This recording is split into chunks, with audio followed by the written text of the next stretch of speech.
আসসালামু আলাইকুম রহমতুল্লাহি ওবরাকাতুহ। বিসমিল্লাহির রহমানির রহিম। আলহামদুলিল্লাহি রাব্বিল আলামিন ওয়াল আকিবাতু লিল মুত্তাকিন ওয়াসসালাতু ওয়াসসালামু আলা নাবিয়্যিহি মুহাম্মাদিন ওয়া আলিহি ওয়া আসহাবিহি আজমাইন, আম্মা বাদ।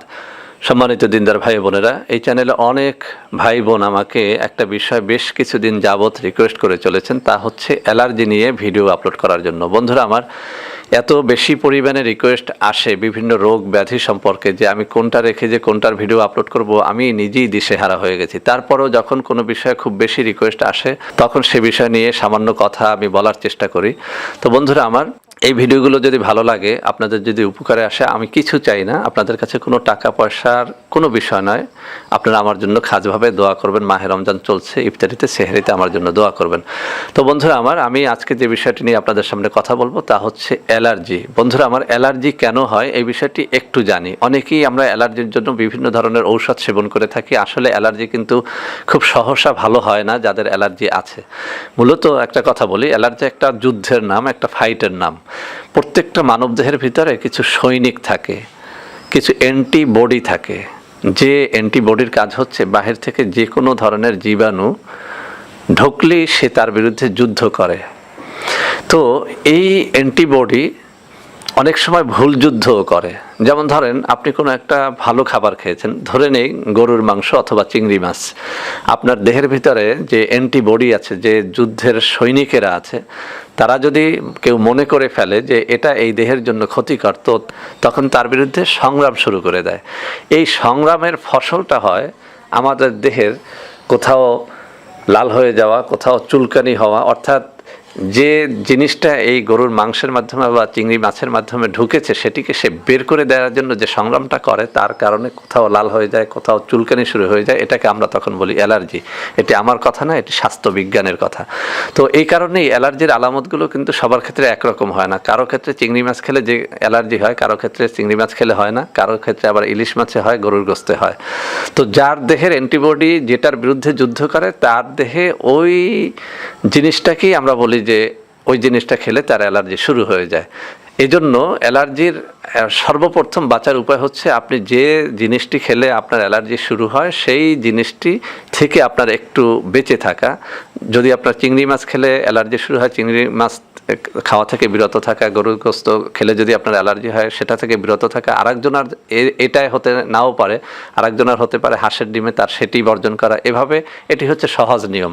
তারপরে বন্ধুরা আমার, অ্যালার্জির কিছু কমন দাওয়াই আছে। আজকে আমি এমন একটি দাওয়াই বলবো যেটি একদম পার্শ্ব প্রতিক্রিয়া মুক্ত একটি দাওয়াই, একদম ঘরোয়া, এবং এটির এক কথায় অব্যর্থ বলা চলে। যারাই ব্যবহার করেছে তারা বেশ ফল পেয়েছে। সেটি হচ্ছে কিছু কাঁচা হলুদের গুঁড়া আপনি সংগ্রহ করবেন। দ্বিতীয়ত, আপনি এর সাথে কিছু আমলকির গুঁড়া সংগ্রহ করবেন। 3 নম্বর হচ্ছে আপনি নিম পাতার গুঁড়া সংগ্রহ করবেন। এর মধ্যে কাঁচা হলুদের গুঁড়া, আপনি কিছু হলুদ আপনি এনে আপনি বেটে সেটিকে রোদে শুকিয়ে সেটিকে আপনি ব্লেন্ডারে দিয়ে গুঁড়া করে নিতে পারেন। এরপরে আমলকি আপনি রোদে শুকিয়ে সেটি ব্লেন্ডারে গুঁড়া করে নিতে পারেন। আর নিম পাতা, সেটিও আপনি যে কোনো জায়গা থেকে সংগ্রহ করে আপনি রোদে শুকিয়ে সামান্য হাত দিয়ে এভাবে চাপ দিলেও কিন্তু সেটা গুঁড়া হয়ে যায়। এই 3টা পাউডার আপনি সংরক্ষণ করবেন। আপনি সকাল বিকাল, অর্থাৎ সকালে, দুপুরে, রাত্রে 3 বেলাতে কিছু হলুদের গুঁড়া, কিছু আমলকির গুঁড়া আর কিছু এই নিম পাতার গুঁড়া, এটি একত্র করে আপনি একটা গ্লাসে, হাফ গ্লাস পানির ভিতরে আপনি এটাকে গোলাবেন। অর্থাৎ আপনি চা চামচের 1 চামচ করে নিয়ে হাফ গ্লাস পানির মধ্যে এটি গোলাবেন। আপনার এটি এমন একটা তিতো হয়ে যাবে, যেহেতু এর সাথে নিম পাতা রয়েছে, আপনি খেতে চাইবেন না, সেহেতু আপনি এর সাথে কোনো মিষ্টি জাতীয় একটু ইক্ষু গুড় আপনি মিলিয়ে নিতে পারেন, বা একটু চিনি মিলিয়ে নিতে পারেন, একটু মধু মিলিয়ে নিতে পারেন। এরপরে আপনি সেটাকে নেড়ে আপনি সাথে কিছু ইসবগুলের ভুসিও দিতে পারেন। এই 4টা উপাদান আপনি নেড়ে যখন সেটি শরবতের মতো হয়ে যাবে, আপনি চক্ষু বন্ধ করে, যদি খেতে কষ্ট হয় নাক বন্ধ করে আপনি খেয়ে নেবেন।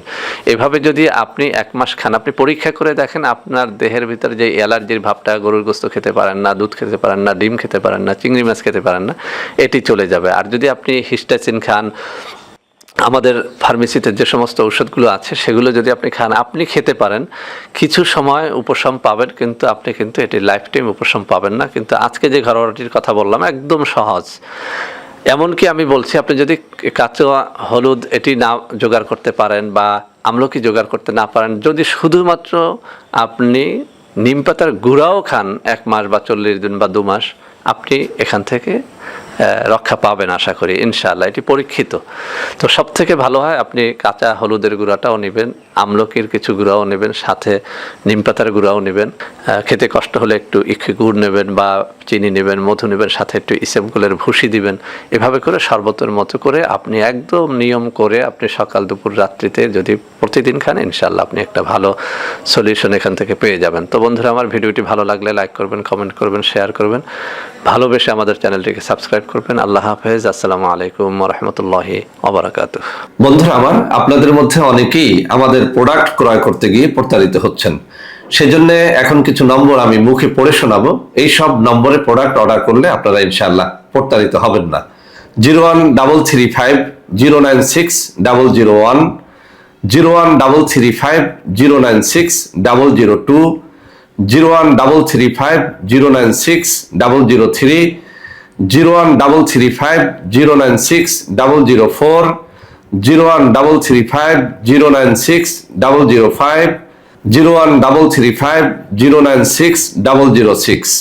এছাড়াও বন্ধুরা আমার, আমাদের একটা হটলাইন নম্বর রয়েছে। এই নম্বরটি 24 ঘন্টা আপনারা খোলা পাবেন, 09647450450।